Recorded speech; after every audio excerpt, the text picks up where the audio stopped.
John woke to the shrill cry of his alarm clock and lay there, rigid, his usual morning condition. But there was another reason John couldn't get out of bed. It was the weight. A weight that had nothing to do with his muscles or fat or sweaty blankets. John was weighed down by a piece of paper. The invitation to his high school reunion.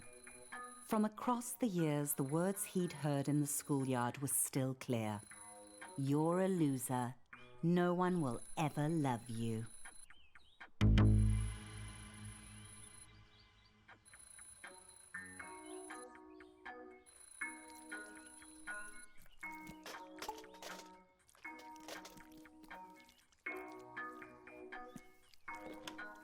John needed to shower and wash off the sweaty stink of desperate sadness.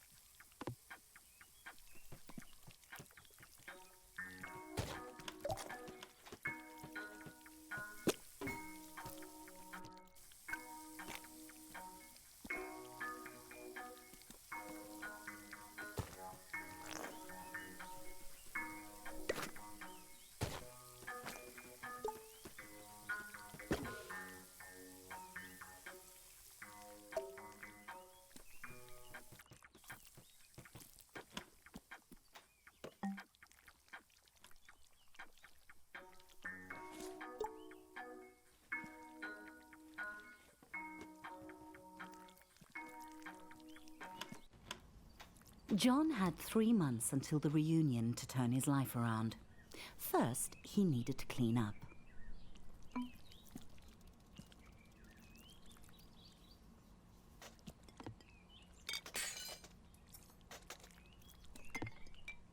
The only reason he'd ordered so much takeout was because Delilah, the delivery peen, made John feel butterflies in his testicles.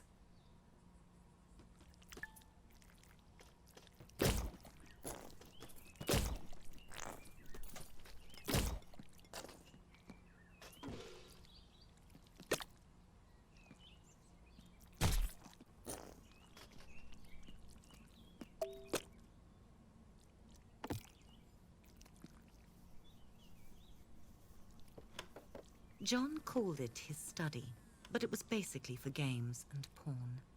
Mostly porn.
John suddenly realized the time. Distracted by his new drive to improve his life, he had become late. He needed to hurry, or he'd miss the bus to work. John had left his apartment late, but if he caught the express bus, he might make it to work on time. John didn't really like his job, but it had two qualities in its favor. One, he could pay his rent, and two, Barbara. Currently John's top candidate for his reunion date. John noticed a moderately attractive peen waiting at the stop. He tried to start a conversation and did not get the reaction he'd hoped for. It was probably because he was a minimum wage peen. She could probably sense it.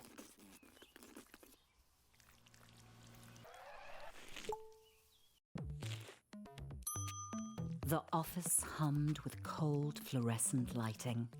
The air was cold and stale, lifeless. How long had John worked here? Long enough to deserve better.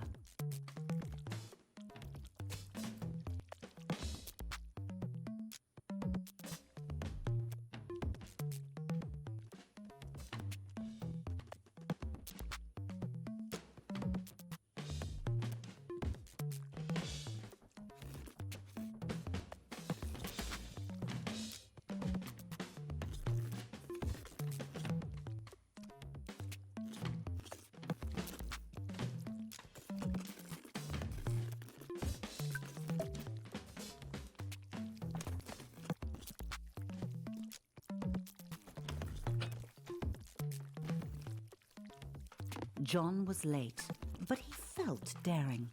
He could sneak into the office through the archives, or he could stroll through the front entrance with enough confidence to bluff his boss. John decided to creep in through the archives. Despite the obvious flaws, John thought it was a good plan and not a recipe for humiliation.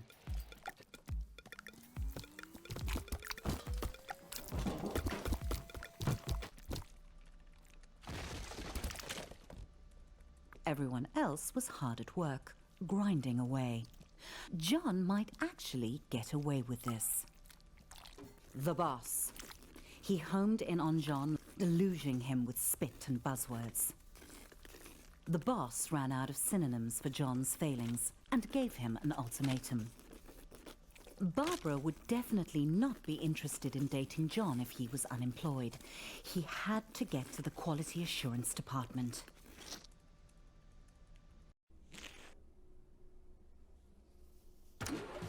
There might be a faulty dildo just waiting to cost the company millions in lawsuits. John would have to test them all. Every atom of John's rectum began to vibrate with the frequencies of pure pleasure. His orifice was a paradise. This vibrator would end all wars. It was good.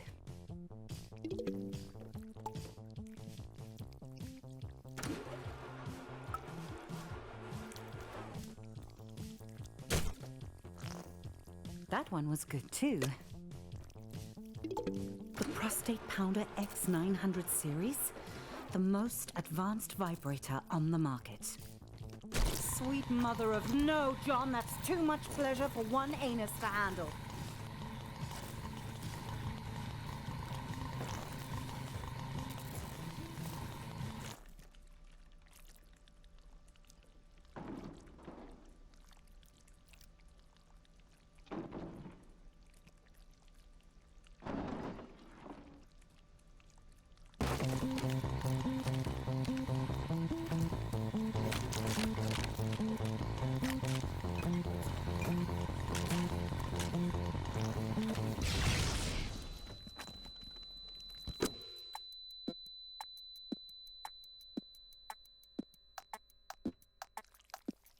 John's butt hurt, but his heart was proud. If that vibe had gotten out into the world, it could have injured a customer as badly as it had ravaged his anus.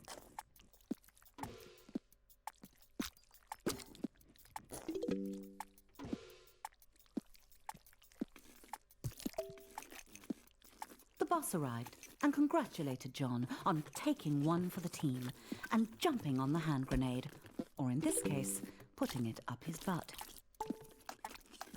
John was having trouble following the conversation because he was quite high on suppository painkillers. And then the boss said it. Promotion. Finally, the company was recognizing John's hard work and ignoring his minor faults like lack of talent, constant lateness, and flatulence. John's new office smelt like polished wood and success. John's success. Sam dropped by. He'd heard John had been hurt. John said he was fine. He wasn't a softie to complain about a mildly ruptured rectum. Besides, he had a promotion to celebrate. John had met Sam in college during a sports ball game. He'd given him some stiff competition. Not stiff enough. They'd started at Flesh Corp product testing together. Nothing builds a friendship like a long day of dildo mounting. Yes, John had known Sam for a while. But John couldn't hang out with Sam. He had a reunion to prepare for. He was going out with Barbara tonight. He just had to ask her. Everyone was quiet, listening to the presentation. A good moment for John to ask Barbara out. That's not Barbara, John.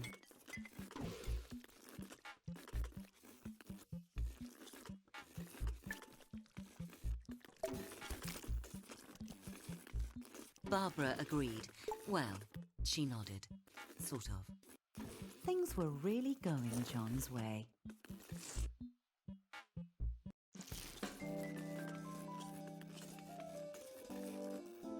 John tried to act as suave as possible and listen to Barbara talk business. He didn't want to blow his chances at long-term love and short-term sex. Barbara began to talk about monthly feedback figures, and John started to zone out, imagining him and Barbara at the reunion, a power couple. She would make his classmates sick with envy, if he could get her to tone down the boring chatter. John's balls were gripped by certainty. Barbara was the perfect date for the reunion. John thought he would impress Barbara by going behind the bar and showing the bartender a thing or two. Despite Barbara's protests that it was unnecessary, John knew that a true gentleman should follow her home. He was excited. There was still 3 months until the reunion, and he'd already landed his perfect date. All he had to do was seal the deal.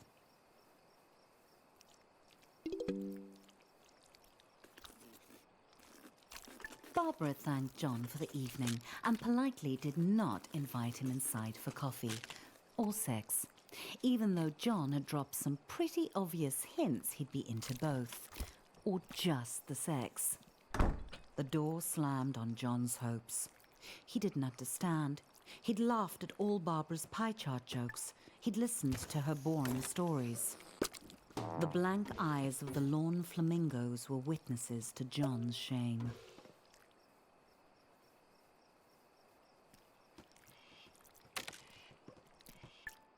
John began the lonely walk home, thoughts tumbling like shoes in a dryer. He had done everything wrong. Barbara had led him on just to humiliate him.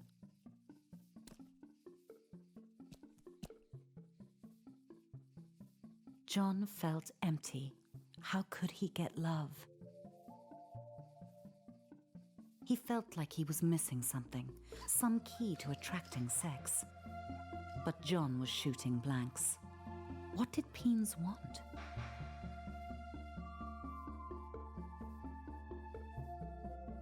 Then it hit John out of nowhere. Stuff. He had the success. He just needed to show it off. But where was John going to get all the stuff he wanted? John needed a sign.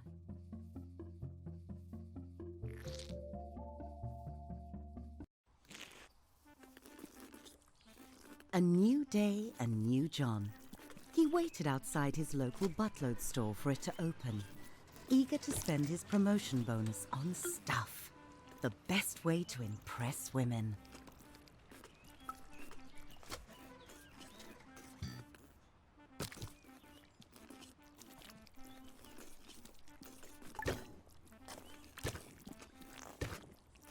There's nothing like a rectum full of money to make a peen feel like a man.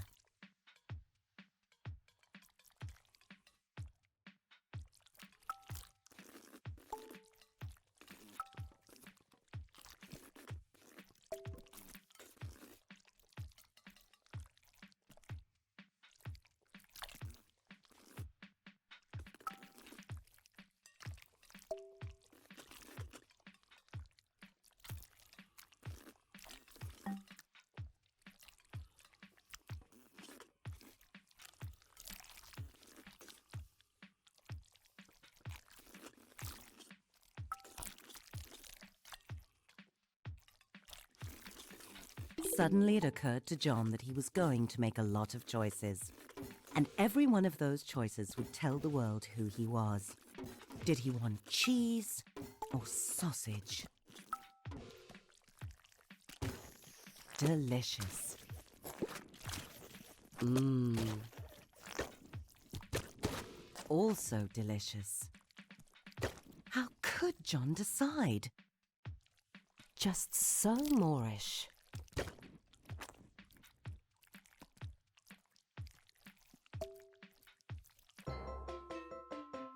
What would a date think when they sat in John's home? Comfort or style?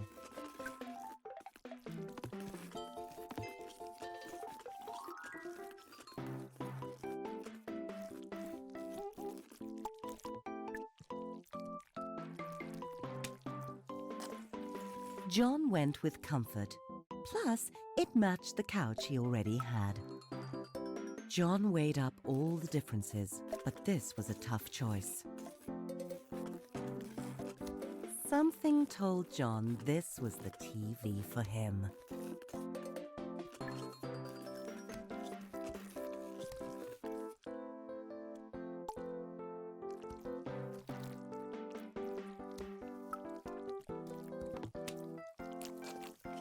John chose the extremely, obviously bad TV.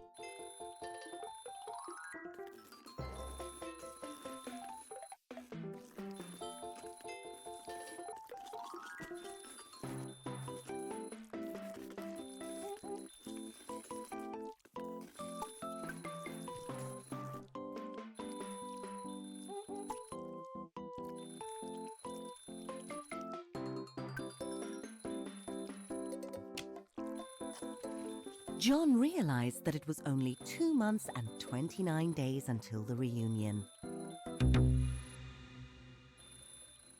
Time flies. Cactus or rose? Was John a rugged hero or a romantic poet? If John grew his own flowers, then he'd save on romantic gestures in the long run.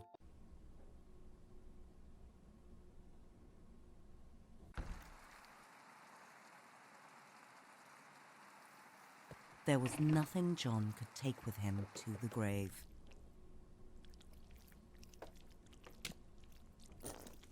Except his coffin. John liked to get his pizza delivered. That way he could see Delilah, the delivery peen. She always made him smile. John knew that Delilah thought pineapple on pizza was an abomination. What bedding would Delilah prefer? John couldn't help wondering. Regular sheets, just like the regular pizzas he regularly ordered. Devoid of any sense of style, buying new clothes would be John's toughest challenge.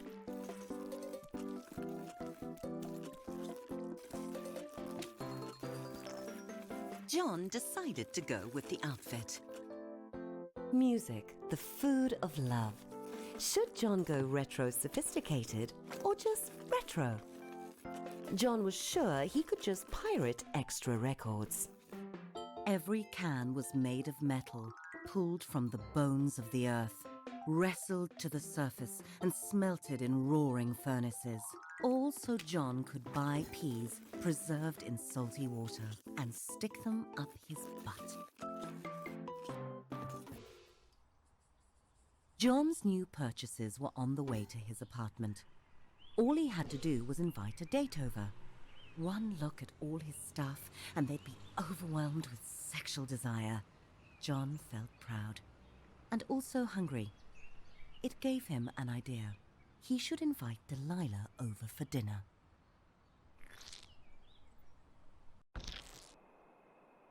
John was excited.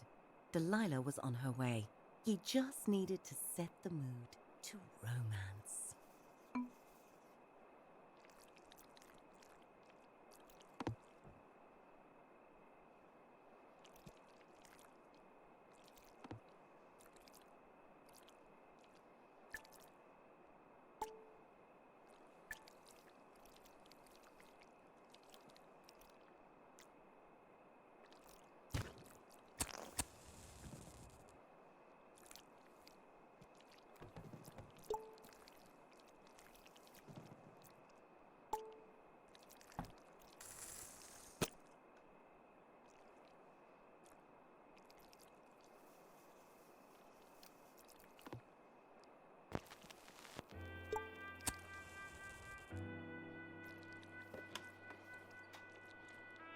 John hoped she didn't have allergies. That must be Delilah at the door.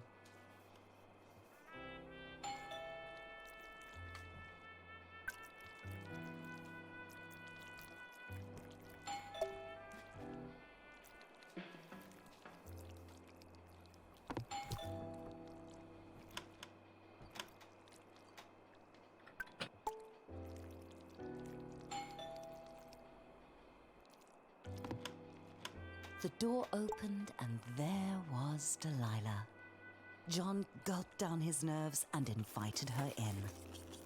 John could tell that Delilah was impressed by his stuff. It was time to crank up the mood to seduction.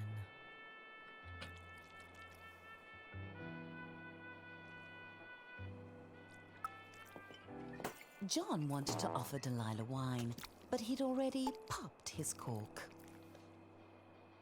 Delilah started looking as nervous as John felt. He assumed it was because she was shy too. They really were compatible. Of course, at the reunion, he couldn't mention Delilah was a delivery peen. That would be embarrassing. Delilah suddenly headed for the door. And just like that, John was alone again. Delilah hadn't even looked at his stuff. The rejection burned. John felt insignificant. He had everything he wanted. The job, the money, the stuff. So much stuff. He wanted to destroy all of it. Shove it into the abyss. Die, couch! His stuff didn't matter.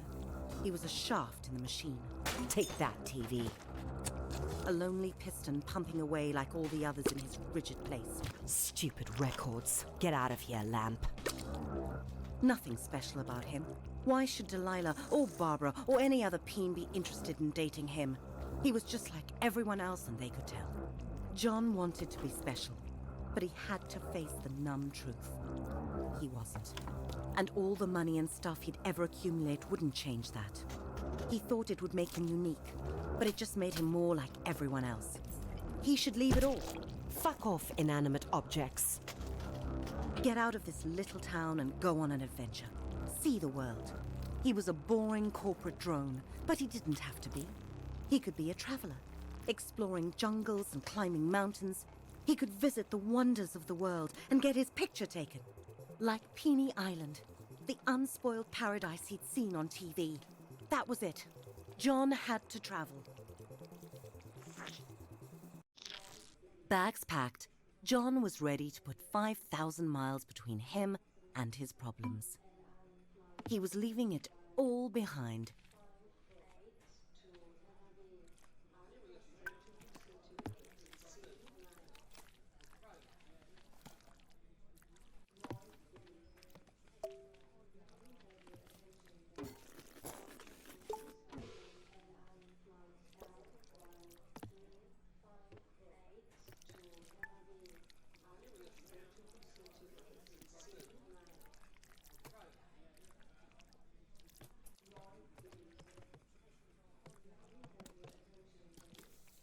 John was so close, he could almost smell the freedom of the skies. Security sent John back through the detector.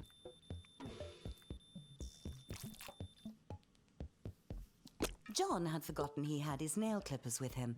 He'd have to buy another pair soon, or he'd look ridiculous.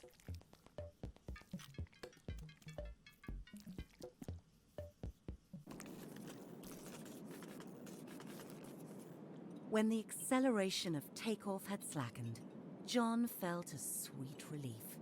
He had left his worries on the runway. He was up in the clouds, on his way to adventure.